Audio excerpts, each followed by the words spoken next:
for our state as obviously further restrictions are being released in New South Wales. Importantly though, I want to thank the people of our great state for the efforts that they have all made in going out and being vaccinated, and importantly the testing. Today, over the last 24 hours, we've seen over 100,000 tests here in New South Wales.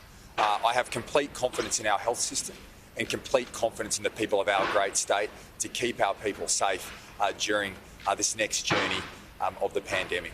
As we've said from the outset, vaccination has been the key for us to being able to open up safely. We've always said as we've opened up, as mobility increases, case numbers will increase. Case numbers alone are not the only important factor.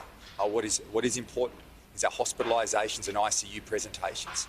And today, I think in the last 24 hours, we've seen 24 ICU presentations there are currently 24 people in ICU across New South Wales, and that is a positive thing.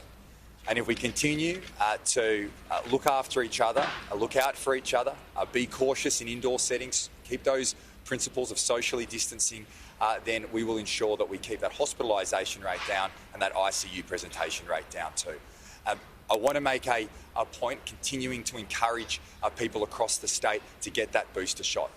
We've made that very, very clear, and it's incredibly, incredibly important. And I want to thank everybody who has gone out right across our state to get that booster shot. You can have that booster, that third vaccination, at your GP, your pharmacist, and in addition to that, obviously at our vaccination centres at Homebush and Granville. We've seen many, many people do that. That's incredibly important. I continue to push the point in respect of boosters because what we're seeing is that they are important, particularly against this new variant. So if people can continue to make that effort, that will ensure that we can keep people safe as we move through. The other important change today is a small change in relation to close contacts and the definition around that will be mainly focused in respect of households. So if you're deemed to be a household contact, a close contact would be generally a member from your household, but Kerry will go into further detail in relation to that because there may be occasions where health may determine outside of that definition that you would be a close contact. In those circumstances, rather than having to isolate for 7 days, you'll just need to get a negative PCR test. So I want to once again end by thanking everybody across the state.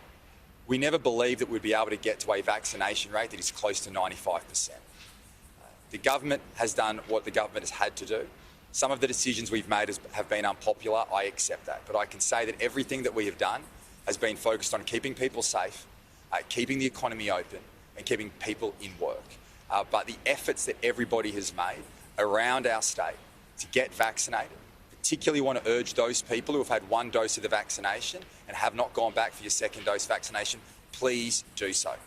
We are seeing the uptick in cases. That should be a reminder to us all, in order to keep people safe, in order to put downward pressure on the hospital system here in New South Wales, in order to put downward pressure on ICU presentations, please go out and get that second shot. And if you're eligible for that booster, we've seen that the TARGI's come out, TGA's come out and so we're moving that period from 6 months to 5 months. So there'll be many more people now across New South Wales who are eligible for that booster shot. Please go out and do it. That has been the key to us opening up as quickly but as safely as possible. So I can't reiterate that enough. If you haven't received your second dose, please do so. And if you're eligible for your booster, which is now 5 months after your second dose, please go and do it.